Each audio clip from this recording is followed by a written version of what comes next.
Bismillahirrahmanirrahim. Alhamdulillahirabbil alamin. Wassalatu wassalamu ala Rasulillah wa ala alihi wa sahbihi ajma'in. Alhamdulillah, bersyukur pada Allah Subhanahu wa taala. Salawat dan salam kepada junjungan besar Nabi Muhammad sallallahu alaihi wasallam. Alhamdulillah, hari ini kita bersama lagi dalam sesi tadabbur harian. Insya-Allah kita akan bersama-sama di muka surat 102, insya-Allah 102. Iaitu kita insya-Allah akan bersama-sama di surah An-Nisa ayat 148 sehingga ayat 154. Ayat 148 surah An-Nisa sehingga ayat 154 surah An-Nisa, muka surat 102 insya-Allah. Hari ini insya-Allah kita mula masuk kepada satu juzuk baru daripada mushaf kita ni, iaitu daripada juzuk yang ke-6. Jadi kita telah menghabiskan 5 juzuk sebelum daripada ni. Kita masuk juzuk yang ke-6 pada hari ini. Moga-moga Allah Subhanahu wa taala akan terus memberi kepada kita kelapangan waktu, kesihatan, dan seterusnya dapat bersama-sama untuk mengikuti. Kita harapkan insya-Allah akan dapat mengikuti sesi kita ini sehingga tamat mushaf kita insya-Allah. Jadi hari ini kita akan tengok insya-Allah beberapa perkara, iaitu Allah Subhanahu wa taala menyebutkan kisahnya ialah tentang yang pertamanya tentang sifat dan juga akhlak yang diminta oleh Allah Subhanahu wa taala daripada kita semua. Itu yang pertama. Yang keduanya, Allah Subhanahu wa taala menceritakan beberapa perangai ataupun sifat orang-orang kafir, orang-orang ahli kitab, iaitu orang-orang Yahudi secara khususnya, yang disebutkan oleh Allah Subhanahu wa taala di dalam ayat-ayatnya insya-Allah sini. Kemudian seterusnya ialah itu saja yang kebanyakan daripada muka surat ini. Muka surat 102 ni adalah menceritakan tentang perangai ataupun sifat ataupun tingkah laku orang-orang Yahudi yang iaitu semasa Nabi SAW berada di Madinah. Nabi SAW sampai ke Madinah Al-Munawwarah, Yathrib. Kemudian ada orang Yahudi di sini dan Nabi SAW menghadapi. Ini perangai-perangai mereka yang Allah Subhanahu Wa Taala sebutkan untuk mengatakan bahawa kepada orang beriman, jaga-jaga ini perangai mereka, dan kamu wahai orang yang beriman jangan mengikuti cara fikir mereka, cara perangai mereka yang Allah Subhanahu Wa Taala sangat-sangat benci, sangat-sangat tak suka ini. Jadi Allah Subhanahu Wa Taala insya-Allah memberi amaran kepada kita semua supaya kita semua berjaga-jaga daripada keadaan-keadaan ini. Waalaikumsalam warahmatullahi wabarakatuh. Jadi insya-Allah kita baca sedikit insya-Allah, kemudian kita akan cuba tengok tadabbur apakah yang diceritakan oleh Allah Subhanahu Wa Taala di dalam muka surat ini. Sebelum daripada tu, minta kepada yang berada di line pada masa ni untuk memberi respon terhadap mutu suara pada pagi ni. Takut ada masalah suara. A'udzubillahi minasyaitonirrajim. Bismillahirrahmanirrahim.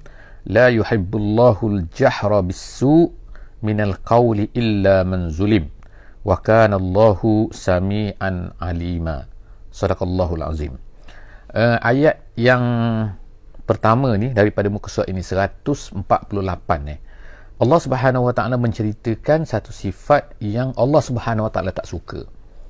Kalau sebelum daripada ni kita baca, Allah Subhanahu Wa Taala menyatakan beberapa perangai yang Allah Subhanahu Wa Taala, iaitu muka surat 101 yang terakhir. Allah Subhanahu Wa Taala sebutkan perangai-perangai orang munafik. Jadi Allah Subhanahu Wa Taala sebutkan di sini iaitu antara benda yang Allah Ta'ala minta daripada kita supaya kita ni jangan buat, yang Allah Ta'ala suka, iaitu Allah la yuhibbu, Allah Ta'ala tak suka, la yuhibbullah Allah Ta'ala tak suka apa? Al-jahra bisu. Al-jahra artinya ialah membuat bising, mencerita-ceritakan, jahar maknanya ialah menyatakan dengan clear, menyebarkan, bisu dengan kejahatan. Jadi maksud sini, maksud asal kepada ayat ini ialah iaitu kita menceritakan kepada orang lain tentang keburukan seseorang. Kalau orang tu buat buruk, kawan kita buat buruk, kita cela dia di hadapan ramai, kita bising-bisingkan dia tentang jadi semua benda tu adalah perkara-perkara yang tak baik.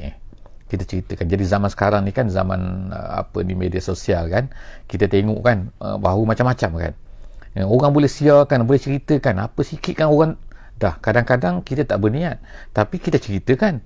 Kadang-kadang benda tu tak memburukkan kepada kita pun, tapi keburukan orang kan, kita suka, kita ketawakan dan sebagainya, kita ambil gambar dalam TikTok, dalam apa kan, kemudian kita siarkan. Walaupun sebentar sekejap, tapi tersebut berapa ramai orang melihat benda tu, maka dia tu dikira sebagai satu dosa yang akan ditimpakan ke atas kita. Jadi berapa ramai pula orang ambil itu, orang ekstrak gambar tu, orang download pula, kemudian orang hantar pula orang lain, orang hantar link dan share dan sebagainya. Jadi samalah juga dengan hantar link, hantar share benda-benda yang baik, seperti sesi kita pada pagi ni, contoh kan. Maknanya kalau kita share kan, maka kita akan dapat pahala. Tapi kalau keburukan, la Allah SWT kata la yuhibbullahu al-jahra bis-su. Ulama-ulama seperti dalam tafsir Al-Wasit daripada Universiti Al-Azhar, dia menyatakan termasuk dalam perkara ni, iaitu al-jahra bis-su ni, ialah kita mengiklankan, disebutkan, iaitu kalau dalam radio, dalam televisyen, jika sekiranya mengiklankan cerita-cerita yang buruk, cerita yang tak elok, yang mendedahkan aurat, yang menceritakan tentang perkara-perkara tak elok, dan kemudian kita menjadi pengiklan, promoter kepada benda-benda tu, maka termasuk dalam kategori ni. Begitu juga dia katakan dalam tafsir tersebut, iaitu orang-orang yang menyebarkan, mengiklankan buku-buku yang tak bagus, novel ke apa yang tak bagus, sebab kerana nak jualan, nak melariskan jualan ke, kemudian dia sebarkan benda tu, dia iklankan benda tu, sehingga orang tahu. Jadi benda pun termasuk dalam al-jahra bis-su, iaitu menjaharkan perkara-perkara yang buruk. Minal qauli, daripada kata-kata, apa-apa kata-kata lah yang menyebabkan keburukan. Kemudian Allah SWT memberi pengecualian. Satu yang boleh, iaitu illa man zulim, kecuali apabila seseorang itu dizalimi. Jadi maksud di sini, ulama-ulama kata banyaklah kan beberapa pengecualian. Banyak beberapa pengecualian, maknanya bukan satulah. Antaranya sebagai contoh, ulama sebut jika seseorang itu dizalimi dan dia nak reportkan perkara tu kepada pihak yang berkuasa, jadi terpaksalah dia ceritakan. Dia cerita, ataupun orang tu masyhur dengan kejahatan dia dan ramai telah ditipu oleh orang kan, jadi dia kena ceritakan.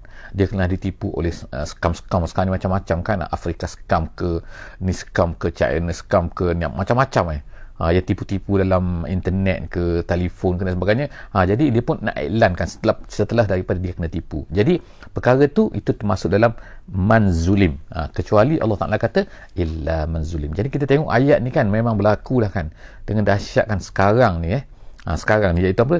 Iaitu al-jahr bis-su, kecuali orang-orang yang zalim. Jadi banyaklah disebutkan oleh ulama kan, bagaimanakah bentuk-bentuk yang dikecualikan tu. Wa kana Allahu sami'an alima, Allah Subhanahu Wa Ta'ala, dia kata sangat mendengar, sami'an aliman, sangat mengetahui. Jadi apakah maksud sangat mendengar, sangat mengetahui sini? Apa kaitannya dengan yang tadi? Kerana iaitu kalau kita buat kejahatan, Allah Ta'ala dengar, Allah Ta'ala tahu niat kita kan. Dan kalau kita dizalimi, kita nak iklankan, kita nak ceritakan, kita nak beritahu tu kan, setakat mana boleh, setakat mana betulnya kita ni ikhlas ataupun tidak, Allah Ta'ala tahu. Allah Ta'ala. Dan kemudian jika sekiranya kita berdoa kepada Allah kerana kita dizalimi, mazlum, dakwatul mazlum nama dia kan, iaitu doa orang-orang yang dizalimi, Allah Ta'ala dengar. Jadi semua benda tu Allah Ta'ala dengar, Allah Ta'ala tahu. Jadi itulah Allah Ta'ala akhirkan dengan apa ni, ayat innallaha wa kana Allahu sami'an alima. Seterusnya Allah SWT sebut lagi, in tubdu khairan. Sekarang ni masalah yang kedua ialah masalah mana elok kan, kita buat satu kebaikan, kita iklankan ataupun kita sembunyikan, mana lebih baik. Jadi ayat ni menceritakan in tubdu khairan, kalau kamu nyatakan, kamu zahirkan, kamu beritahu kepada orang suatu kebaikan. Khairan ni maknanya ialah kamu buat baik lah. Sebagai contohnya ialah ulama sebut sini seperti kamu bersedekah ke, ataupun kamu ni memberikan kata-kata yang baik ke, ataupun kamu ni amar ma'ruf nahi mungkar ke, mana-mana apa saja khairan, dia umum apa-apa saja. In tubdu khairan, kalau kamu zahirkan apa-apa kebaikan, au tukhfu, ataupun kamu nak sembunyikan. Jadi Allah Ta'ala kata itu semua tu adalah merupakan tak jadi masalah. Itu lihat kepada maslahah. Kalau masalahnya itu baik untuk kita ceritakan, zahirkan kepada orang untuk diikuti dan sebagainya, ataupun orang tu adalah orang yang merupakan orang yang pandang dia, orang pandang dan orang ambil kuduah dia, maka kalau dia buat baik, orang kan nak ikut perbuatan dia tu, maka itu adalah baik. Ataupun jika sebenarnya kita takut bahawa kita ni akan takut tak ikhlas ke dan sebagainya, takut timbul riak dan sebagainya, kalau kita buat macam tu walaupun kita jadi lebih baik kita sembunyikan. Jadi itu Allah Subhanahu Wa Taala tak kisahkan benda tu kan. Allah ni maafkan jika ada kesalahan sedikit-sikit yang kita tak dapat jaga kan. Jadi Allah Subhanahu Wa Taala kata in tubdu khairan, kalau kamu menzahirkan kebaikan yang kamu buat, ataupun au tukhfuhu, ataupun kamu sembunyikan, au ta'fu an su'in, ataupun kamu maafkan kejahatan orang kepada kamu. Ini kesan ketiga. Kalau ikutnya memaafkan kejahatan itu termasuk dalam khairan kan, kalau ikutnya lah ulama kata. Tapi kenapa disebutkan juga sekali lagi seolah macam 3 perkara kan, iaitu kamu zahirkan, kamu sembunyikan, ataupun kamu maafkan kejahatan yang orang buat pada kamu. Itu pun termasuk kalau ikut dalam khairan. Tapi ulama kata disebutkan ini sekali lagi kenapa, untuk menyatakan bahawa perkara ni adalah besar, iaitu apa, perkara memaafkan orang ni satu benda yang besar walaupun dia termasuk dalam kebaikan dah tu, tetapi Allah Subhanahu Wa Taala kata benda ni adalah satu benda yang besar yang nak dizahirkan oleh Allah Subhanahu Wa Taala di dalam ayat ini, yang perlu kamu buat. Allah Subhanahu Wa Taala kata fa innallaha kana afuwan qadira. Allah Ta'ala tu maha pengampun dan juga maha berkuasa. Maha berkuasa. Allah Ta'ala tahu semua apa yang berlaku, yang kamu buat ni kan. Sebab apa ni, apa kamu buat ni kan, sama ada kamu ni riak ke tak riak, Allah Subhanahu Wa Ta'ala tahu. Kemudian habis ayat 149, kita masuk ayat 150 sekarang. Ayat 150 ni Allah Subhanahu Wa Ta'ala menceritakan, sekarang masuk kepada perangai orang-orang ahli kitab, iaitu orang Yahudi lah, secara khususnya yang Nabi SAW hadapi. Apa kata Allah Subhanahu Wa Ta'ala? Innal ladzina yakfuruna billahi wa rusulihi wa yuriduna an yufarriqu bainallahi wa rusulihi. Sesungguhnya orang-orang yang kafir dengan Allah, dengan Rasulnya, dan kemudian dah kafir dengan Allah, kafir dengan Rasul, kemudian mereka ni wa yuriduna an yufarriqu, dan mereka ni nak untuk memisah-misahkan. Yufarriqu maknanya percaya kepada Rasul ni, tak percaya kepada Rasul ni. Tak seperti kita, orang-orang yang beriman, kita ni umat Nabi Muhammad SAW, kita percaya kepada semua Rasul-Rasul yang terdahulu, Nabi Adam sampailah kepada Nabi Isa AS, semua kita percaya. Allah Ta'ala beritahu ini Rasul, kenapa kita tak nak percaya kan? Kalau kita yakin pada Allah Subhanahu Wa Ta'ala, mestilah kita percaya kepada semua Rasul. Tapi orang Yahudi tidak, dia pilih-pilih kan. Dia nak percaya kepada yang mana, dia nak bunuh yang mana, dia nak macam tu kan. Nabi Musa dia percaya, Nabi Isa dia tak nak percaya, Nabi Muhammad lagi dia tak nak percaya. Tengok kan, maknanya kalau dia katalah, kalau orang Yahudi kata kami ni nak percaya kepada Nabi daripada Bani Israel, bohong. Nabi Isa AS daripada Bani Israel, mereka tak nak percaya juga. Nabi Muhammad mereka tak nak percaya lagi lah kan. Apa, ini keturunan daripada Nabi Ismail, bukan daripada Nabi Ishaq. Tengok kan, maknanya bukan Bani Israel pun mereka tak percaya, Bani Israel pun mereka tak. Mereka ni yufarriq, mereka ni pisah-pisahkan, beza-bezakan, memecah-mecahkan bainallahi wa rusulihi, di antara Allah dan Rasulnya. Kemudian mereka berkata wa yaquluna nu'minu bi ba'din wa nakfuru bi ba'd. Kami percaya kepada sebahagian, kami tolak sebahagian, kami tak percaya kepada sebahagian. Tengok dia pilih-pilih, pandai pula dia kan. Wa yuriduna an yattakhizu baina zalika sabila. Allah Subhanahu Taala kata mereka ni nak ambil yattakhizu baina zalik. Baina zalik ini maknanya di antara-antara. Artinya baina zalik tu apa? Makna bainal iman wal kufr. Mereka nak di tengah-tengah. Itu kan. Jadi perkara macam ni yang dibuat ni, Allah Subhanahu Taala kata adalah sabila, cara macam ni, cara yang tidak diterima oleh Allah Subhanahu Wa Taala. Jalan macam ni, tariqan macam ni, bentuk macam ni, style macam ni, Allah Taala tak terima. Jadi ayat 151, ulaika humul kafiruna haqqan. Allah Taala katakan, inilah jenis orang yang macam ni, humul kafiruna haqqan. Ni memang betul-betul kafir. Jadi kalau kita kata orang-orang Yahudi ni kafir, ya betul, orang Yahudi ni kafir, orang Kristian kafir kan. Ini jadi jelas ni Allah Ta'ala dah beritahu kan, ulaika humul kafiruna haqqan. Orang yang pisah-pisah ni, Rasul-Rasul ni setengah ambil, setengah Islam nak ambil, setengah tak nak ambil Islam kan, pisah-pisah. Allah Ta'ala dah beri Islam kepada kita kan, kita terima semua kan, semua tu adalah baik. Jadi kalau kita pisah pula, kita pula yang memilih pula kan, benda Islam ni baik, benda Islam ni kita terima, benda Islam ini benda-benda yang jelas benda-benda yang jelas dalam Islam kan, benda-benda yang clear cut.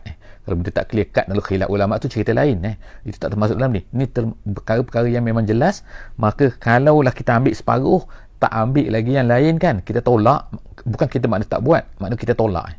Dia tak buat lain pula, tak buat cerita lain.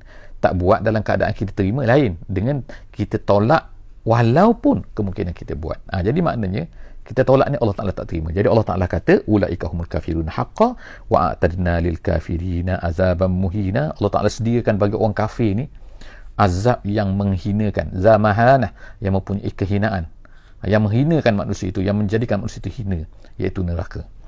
Seterusnya Allah Subhanahu Wa Taala ayat 152 wallazina amanu billahi wa rusulihi wa lam yufarriqu baina ahadin minhum ulaika sawfa yu'tihim ujurahum wa kana Allahu ghafurur rahima. Allah Taala puji sekarang ni orang-orang yang terbalik daripada tadi. Kalau tadi mereka ni apa sifat mereka, iaitu memisah-misahkan, terima separuh, tolak separuh kan. Separuh tu bukan maknanya 1/2, maknanya sebahagian maknanya. Walaupun satu daripada Islam ni, satu part daripada Islam, kalau memang benda tu memang Islam, tiba-tiba ditolak kan, samalah, maka dia akan jadi kosong. Rukun iman kan, rukun iman ada 6. Kalau kita tolak 1, 5, 6 tolak 1 kan, maka dia akan jadi kosong, dia tak jadi 5. Ni bukan matematik kan, ini adalah akidah kan. Jadi akidah ni tolak 1, dia gugur semua, dia tak terima semua. Jadi Allah Subhanahu Wa Taala kata sepada puji orang beriman, iaitu Allah Taala kata wallazina amanu billahi wa rusulihi, orang yang beriman dengan Allah, beriman dengan Rasul, walam yufarriqu. Ini poin besar yang membezakan di antara orang Islam dengan orang yang beriman, iaitu apa? Lam yufarriqu. Orang mukmin tidak akan beza-bezakan. Maksud tidak beza ni bukanlah maknanya Rasul tu sama, tak ada ulul azmi, tak ada, bukan. Tapi maksudnya ialah beza-bezakan. Ambil Rasul ni kata ini adalah Rasul, ni bukan Rasul. Sebagaimana orang Yahudi kan, ini bukan Rasul, ini bukan Rasul. Jadi suka hati mereka kan nak tolak-tolak pula kan, sedangkan semua tu datang daripada Allah Subhanahu Wa Taala. Jadi Allah Taala kata orang-orang yang tidak membeza-bezakan baina ahadim minhum, iaitu terima semua sekali Rasul-Rasul tu, ulaika saufa yu'tihim. Ada qiraat, ada yang baca qiraat saufa nu'tihim, gitu, nu dengan nu, bukan yu, gitu kan. Itu makna nu tu makna kami, yu tu makna dia, iaitu dia tu Allah lah. Maka Allah SWT kata ulaika saufa yu'tihim ujurahum. Orang itu, orang yang demikian itu, iaitu orang beriman dengan Allah, beriman dengan Rasul dan kemudian tidak memisah-misahkan tadi itu, maka orang itu akan diberikan, yu'tihim ujurahum, akan diberikan pahala mereka.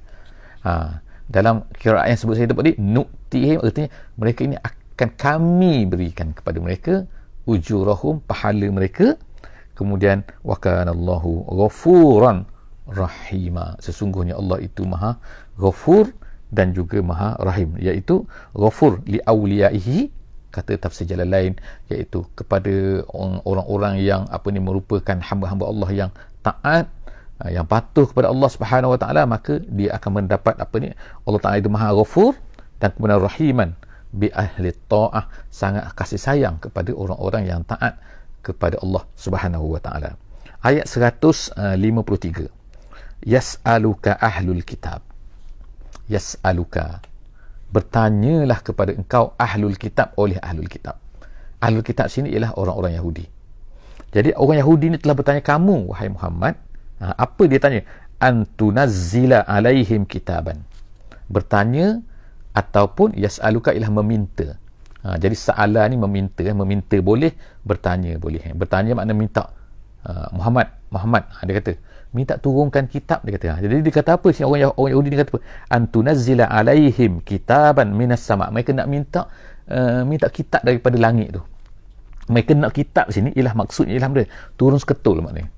Sebagaimana Nabi Musa alaihissalam tu bawa Taurat ni kepada mereka seketul, bawa, mereka nak macam tu juga. Muhammad dia kata bawa turun seketul ni kepada kami, kalau kamu betul. Sebenarnya mereka ni bukannya nak sangat sebenarnya. Kata ulama tafsir, dia kata ta'annutan ni makna degil, kerana degil mereka ni tak nak tolak Quran. Jadi macam-macam lah mereka buat permintaan-permintaan yang tak logik ke. Nanti kalau turun seketul, adakah mereka nak beriman? Tak beriman juga sebenarnya. Memang perangai macam tu kan, minta benda-benda pelik-pelik, mereka yang nak tengok macam ni lah. Dah kalau turun sikit-sikit mereka kata nak seketul, kalau macam ni pula nak lain pula nanti kan. Jadi Allah Subhanahu Wa Taala kata sini kan, yas'aluka ahlul kitab, orang Yahudi ni minta kepada kamu, antunazzila alaihim, kepada mereka, kitaban minas sama', satu buku daripada langit tu, dan benda tu tertulis dalam kertas. Mereka nak macam tu. Sebagaimana disebutkan ayat-ayat lain kan. Faqad sa'alu Musa. Allah Ta'ala kata, jangan layanlah mereka ni. Mereka ni bukan nak sangat pun. Kalau layan mereka ni berat. Sebab apa? Allah Ta'ala sebutkan apa yang telah berlaku dulu kepada tu semasa zaman tok nenek mereka dulu, orang Yahudi ni kan. Jadi mereka ni kan maknanya kan sama saja kan. Mereka, tok nenek mereka mewarisi sifat perangai yang tak betul tu, mereka terus meneruskan sampailah kepada hari ni. Kita katakan kalau lah makna orang zaman Yahudi tu dengan zaman Nabi Musa alaihissalam tu berapa ribu tahun? Ribu tahun. Lebih daripada 1000 tahun. Macamlah kita sekarang dengan Yahudi sekarang dengan Yahudi zaman Nabi Muhammad sallallahu alaihi wasallam 1400 tahun kan. Nabi Muhammad sallallahu alaihi wasallam dengan orang Nabi Musa tu macam tu juga kan. 1000 lebih tahun kan. 1000 tahun, 1000 apa ni? 1000 Nabi Muhammad sallallahu alaihi wasallam dengan Nabi Isa alaihi salam, Nabi Muhammad dengan Nabi Isa lebih kurang 600 tahun 600 tahun. 600. Jadi maknanya Nabi Isa alaihissalam dengan Nabi Musa alaihissalam lebih kurang juga gitu. 600 tahun, 700 tahun, 800 tahun itu tak adalah tepat kan kita katakan. Tapi maknanya yang Nabi Muhammad sallallahu alaihi wasallam dengan Nabi Isa alaihissalam ialah 600 tahun lebih kurang. Nabi Hijrah 622 kan. Jadi maknanya 600 tahun lah kita katakan. 600 tahun sebelum daripada tu Nabi Isa alaihissalam dengan Nabi Musa alaihissalam 600 tahun lebih. Jadi maknanya 1400 tahun. Kita kata 1400 tahun ke 1300 tahun ke lebih sikit lebih kurang lah kan. Jadi kita dengan Nabi kita sallallahu alaihi wasallam pun sekarang 1443 tahun. Kalau tengok hijrah lah kan maknanya lebih kurang 1400 tahun. Jadi tengok hampir sama kan tahun tu kan. Jadi perangai mereka adakah berubah? Iaitu di antara Yahudi yang berdepan dengan Nabi kita sallallahu alaihi wasallam dengan perangai datuk nenek mereka dulu dengan Nabi Musa alaihi salam sama je perangai mereka, tak berubah. Jadi sampai sekarang berubah? Tak berubah juga kan. Jadi kita kena faham, sebab itulah Allah Subhanahu wa taala menceritakan dalam Quran untuk kita faham berterusan kita ceritakan kepada anak-anak kita kan. Bila sebab itulah kita baca Quran ni, kita akan tengokkan perangai-perangai mereka ni. Jadi kita tahu perangai-perangai mereka ni, dan sepatutnya orang Islam bila baca Quran mereka akan dapat tahu benda-benda ni. Jadi masalah kita kalau kita tak baca Quran ataupun kita baca Quran tapi kita tak tahu makna dia. Jadi alhamdulillah kita tadabbur. kita akan dapat tengok kan bahawa bagaimana perangai orang Yahudi ni pada hari ni daripada Quran. Allah Ta'ala ceritakan kepada kita. Ini bukan buku novel, ini bukan buku cerita-cerita kan, bukan buku kajian-kajian kita kata oleh orang buat kajian sana kajian sini universiti mana. Bukan, ini memang daripada Quran. Allah Ta'ala kata Allah Ta'ala kata apa? Mereka ni minta kepada kamu Muhammad, minta turun tu. Dulu maknanya jangan layanlah mereka ni kan. Sebab apa? Dulu teruk lagi mereka ni. Apa teruknya mereka? Mereka telah minta faqad sa'alu Musa. Mereka ni dah minta kepada Nabi Musa alaihissalam dulu 1000 tahun dulu, akbar min zalik. Lebih teruk lagi daripada ni, lebih dahsyat lagi, lebih besar lagi daripada ni. Apa dia yang mereka minta? Faqalu, yang pertama mereka minta apa? Arinallah jahrah. Jahrah tu makna ayanan, makna nampak depan mata. Mereka minta, Musa, minta Tuhan mana Tuhan, munculkan Tuhan tu depan mata kita, kami nak tengok kan. Mereka ni memang dahsyat kan. Tu Nabi mereka kenal tu. Nabi Musa tu ialah Bani Israel, daripada sama-sama keturunan mereka tu kan. Tengok kan mereka minta dahsyat kepada Nabi Musa alaihissalam, arinallah, tengoklah, kami nak tengok Tuhan. Maknanya kalau orang nak minta macam tu memang dahsyat kan. Jadi Allah SWT tu yang pertama, fa akhazathum as-sa'iqatu bizulmihim. Allah Ta'ala telah fa akhazathum, mematikan mereka, menghancurkan. As-sa'iqah maknanya satu benda yang menghancurkan mereka. Jadi dikatakan ialah orang-orang yang minta macam tu semua dimatikan oleh Allah Subhanahu Wa Taala, dibinasakan oleh Allah Subhanahu Wa Taala. Tapi bukan semualah, bizulmihim, kan itu adalah satu kezaliman kan. Nak minta tengok kan, maknanya kan jahat perangai dia kan. Nak minta kezaliman mereka tu kan. Kemudian itu yang pertama, dah mati dah sebahagian daripada mereka tu kerana mereka tu minta benda yang sangat-sangat dahsyat tu kan. Summa takhuzul ijla. Kemudian apa lagi mereka buat? Mereka pula mengambil anak lembu, al-ijla. Allah Ta'ala katakan summa takhuzul ijla. Mereka mengambil anak lembu sebagai Tuhan. Tengok Nabi Musa naik ke atas bukit kan untuk bermunajat kepada Allah Subhanahu Wa Taala. Mereka ni ambil pula anak lembu sebagai Tuhan. Tengok dalam masa 40 hari boleh hancur habis kan? Rosak habis kan? Bukan rosak main-main kan, bukan rosak sikit-sikit, rosak habis kan. Dalam masa 40 hari mereka boleh sembah benda lain kan. Mereka ditipulah, adalah di kalangan mereka yang kata inilah Tuhan yang Nabi Musa lupalah, macam-macam kan. Jadi dia sembah anak lembu. Nabi Musa balik tengok terkejut kan. Min ba'di ma ja'atuhumul bayyinat. Maknanya mereka sembah anak lembu tu bukan mereka tak tahu, bukannya mereka tak nampak mukjizat dah nampak dah mukjizat. Allah tak mengatakan min ba'di ma ja'atuhumul bayyinat. Bayyinat situ maksud mukjizat. Dah nampak dah mukjizat. Mukjizat apa? Belah laut. Dah nampak dah tahu tungkat Nabi Musa tu jadi ular. Dah nampak dah al-jarad wal kummal, iaitu apa ni, belalang ni dengan banyak, dengan kataknya, macam-macam, dengan kutunya, dengan dhafadhi', macam-macam dah mereka nampak bayinat. Maknanya benda-benda yang jelas depan mata mereka itu adalah kekuasaan Allah SWT. Tapi mereka kufur juga, sembah anak lembu juga. Tengok kan, dahsyat tak mereka ni. Kemudian Allah Ta'ala kata, apa jadi lepas tu? Fa'afauna an zalim. Tapi Allah Ta'ala maafkan mereka. Tengok, sembah anak lembu, Allah Ta'ala maafkan betapa maknanya kemuliaan Allah Subhanahu Wa Ta'ala. Nak bagi peluangnya kepada mereka ni kan. Allah Ta'ala afauna, kami maafkan kamu, anzalik, daripada perbuatan kamu yang jahat tu. Wa ataina Musa sultanan mubina, dan selepas daripada tu Allah Ta'ala telah berikan kepada Nabi Musa sultanan mubina. Apa maksud sultanan mubina? Apa yang Allah Ta'ala beri kepada Musa tu? Iaitu Nabi Musa boleh kontrol mereka. Allah Ta'ala menjadikan mereka ni takut kepada Nabi Musa. Itu nak maksudnya sultanan mubina, iaitu tasallut. Kata dalam tafsir, kuasa, satu kuasa maknanya yang boleh menyebabkan mereka ni terasa kalah dengan Nabi Musa AS. Kalau ikut Nabi Musa seorang ni kan, tapi Allah Ta'ala beri kepada Nabi Musa sultanan mubina, kekuasaan, kuasa sehingga mereka ni pun ikutlah apa yang Nabi Musa suruh mereka buat tu. Seperti contohnya kan, Nabi Musa kata bunuh diri kamu, iaitu kamu kan, kita ceritakan sebelum daripada surah Al-Baqarah dulu ada kan. Jadi makna siapa-siapa yang nak tahu cerita dengan detail tu banyak, Al-Baqarah ada, Al-Imran ada kan. Jadi Allah Ta'ala kata kepada Nabi Musa, suruh mereka bunuh. Jadi mereka pun berperang lah berapa lama kan, kemudian matilah, kemudian stop, kemudian dah ramai mati itu, uqtulu anfusakum, makna bunuh diri kamu sesama kamu. Kemudian Allah Ta'ala, itulah kenapa mereka buat benda-benda tu. Nabi Musa suruh mereka buat. Kenapa? Itu kerana sultanan mubina, kerana Allah Ta'ala telah beri rasa mereka ni rasa takut kepada Nabi Musa alaihissalam. Wa rafa'na fawqahumut tur. Kemudian Allah Ta'ala kata, ni sambung lagi kami angkat di atas kepala mereka tur. Kita dah baca ayat ni.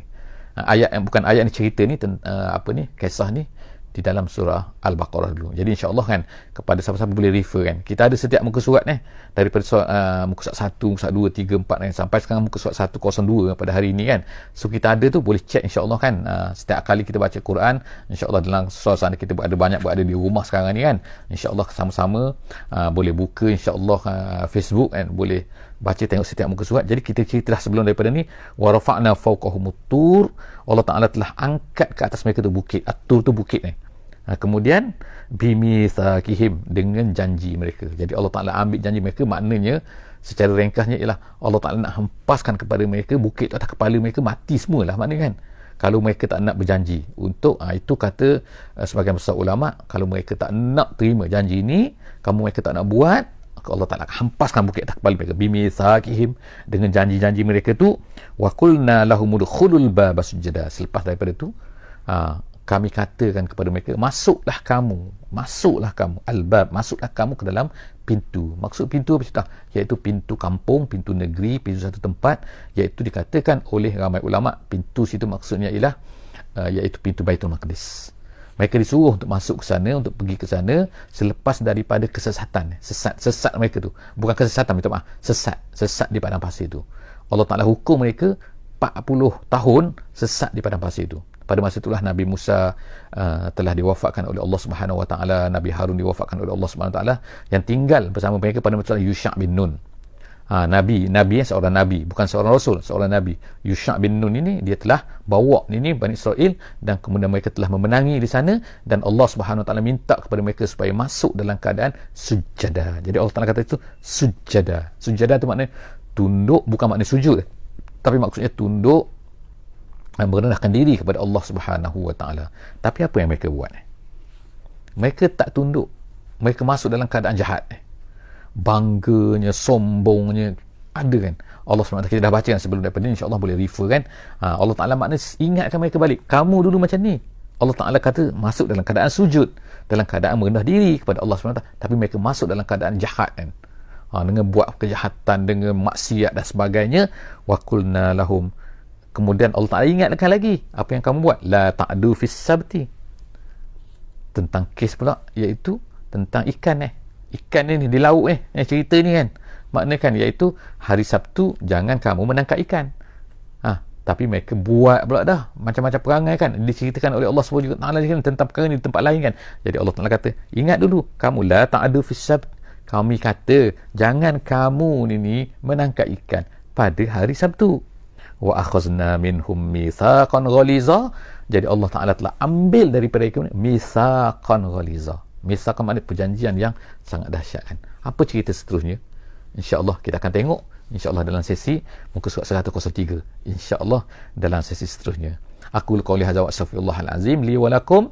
Setakat itu saja InsyaAllah hari ini. Kita jumpa lagi di muka surat yang seterusnya InsyaAllah. Bismillahirrahmanirrahim. Wal asri innal insana lafi khusr illa allazina amanu wa amilus solihat wa tawasaw bil haqqi wa tawasaw bis sabri. Wassalamualaikum warahmatullahi wabarakatuh.